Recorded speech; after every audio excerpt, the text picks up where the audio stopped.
Late last year, Elon Musk was named the second richest man in the world by Forbes magazine. However, just 8 days after the start of 2021, Musk managed to overtake Jeff Bezos and become the richest man on the planet. He is $1.5 billion richer than the owner of Amazon, and the jump in his financial resources is due to Tesla. But before we continue, please subscribe to the channel and ring that notification bell so you don't miss our next video. Now, let's continue ahead into today's topic. On Twitter, Musk was succinct. "That's weird," he wrote, then added, "Well, let's get back to work." Elon Musk is one of the most controversial figures in the modern world. Economists don't like him, but his methods seem to work. Passion, risks, critics, that's what Musk's success in business is all about. Number 1, it's not just about money. This is the most important rule for Musk's attitude to business. When he interviewed with the BBC in 2014, he didn't even know exactly how rich he was. "It's not like having a pile of money somewhere," he says. "I really just have a certain number of shares in Tesla, SpaceX, and SolarCity, and the market has value for those shares." Of course, he doesn't mind the search for wealth if it happens in an ethical and good way, but he is adamant that the financial aspect is not what moves him forward. The approach certainly works. The fortune of Musk, who is one of the real inspirations behind the image of Robert Downey Jr. as Tony Stark from Iron Man, was about $10 billion in 2014. In 6 years, it has reached $150 billion. His electric car company Tesla has performed particularly well. Shares rose 700% in 2020 to reach a value of more than $600 billion. With this money, you can buy Ford, General Motors, BMW, Volkswagen, and Fiat Chrysler and still have enough to buy a Ferrari. But Musk, who turns 50 this year, does not expect to die rich. He is adamant that most of his money will be spent on building a base on Mars, and he will not be surprised if the project consumes his entire fortune. In fact, like Bill Gates, Musk would most likely take the end of his life with billions in the bank as a sign of failure, because he didn't use that money well. Number 2, pursue your passions.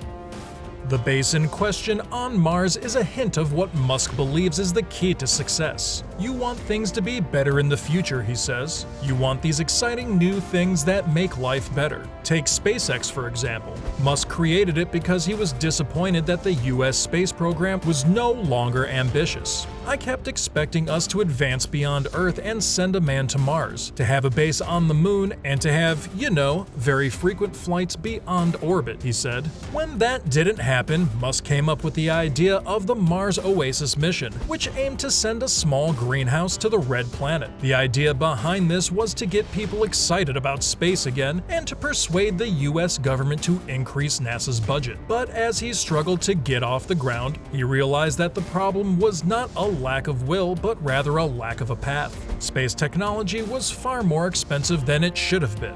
And voila, the cheapest rocket launch business in the world is born. And again, the idea behind this business is not to make money, but to set foot on Mars. Musk proudly states that he considers himself an engineer, not an investor, and says that what wakes him up in the morning is the desire to solve technical problems. This, not the dollars in the bank, is his criterion for progress. He knows that every obstacle his business overcomes helps everyone else who is trying to solve the same problem, and he does it forever. That's why in 2014, the developer announced that it would open all Tesla patents to accelerate the development of electric vehicles around the world. Number 3, don't be afraid of large-scale ideas. One of the really amazing things about Musk's business is how brave they are. He wants to revolutionize the automotive industry, colonize Mars, build super-fast trains in vacuum tunnels, integrate artificial intelligence into the human brain, and expand the production of solar energy and batteries. There is a common thread between all of this. His projects are a kind of futuristic fantasy that you would find in a children's magazine in the early 1980s. That said, his tunnel business is called The Boring Company.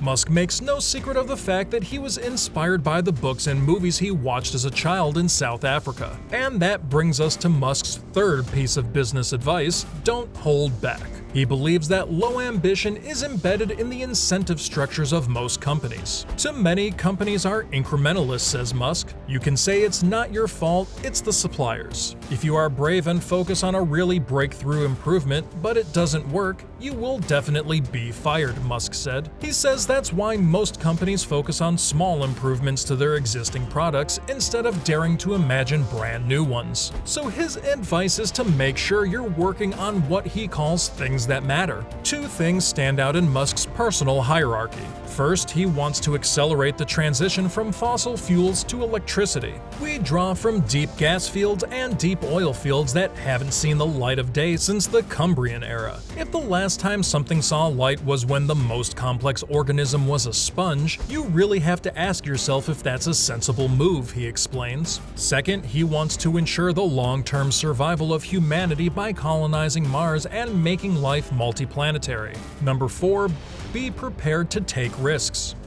Of course, this advice is obvious. You have to have thick skin to do well, but Musk has taken more risks than most innovators. By 2002, he had sold his property in his first two ventures, an online city directory called Zip2 and online payment company PayPal. He had just entered his 30s and had nearly $200 million in the bank. Musk says his plan was to invest half of his fortune in the business and keep the other half. But things don't work out the way we intend.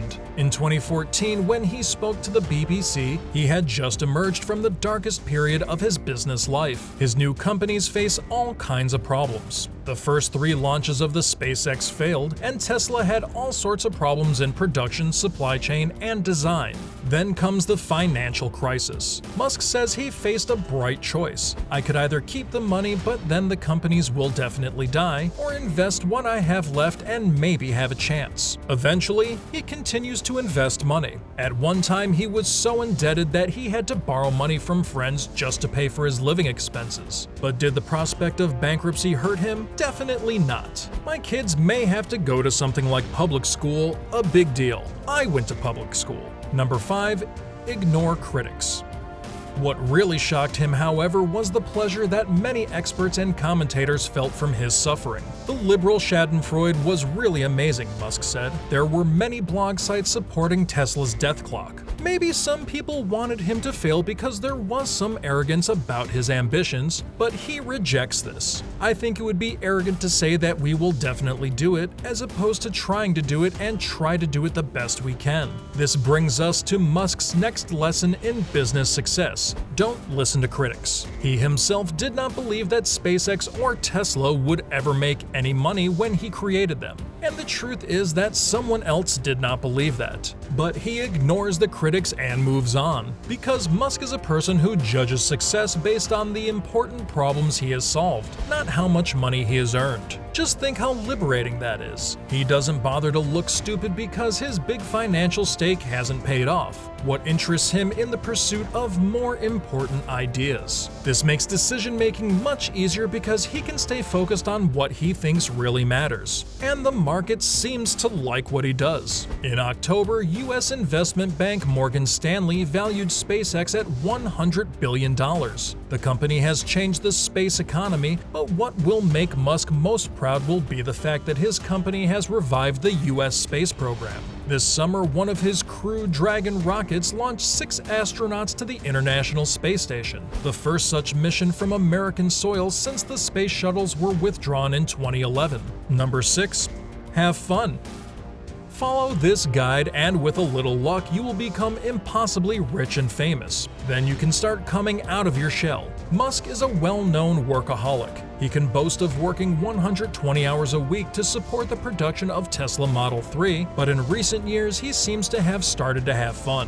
He has sparked lawsuits over defamation, drug smoking on the air, and wild outbursts on social media. In 2018, he ran into a problem with the US financial regulator when he wrote on Twitter that he planned to make Tesla private. And when the COVID-19 pandemic forced Tesla to suspend production at its San Francisco Bay plant, he became a bright opponent of lockdowns. Musk called the panic over the virus stupid and described the orders to stay at home as forced imprisonment, saying they were fascist and violated constitutional rights. In the summer, he announced plans to sell his physical property because it weighed on him.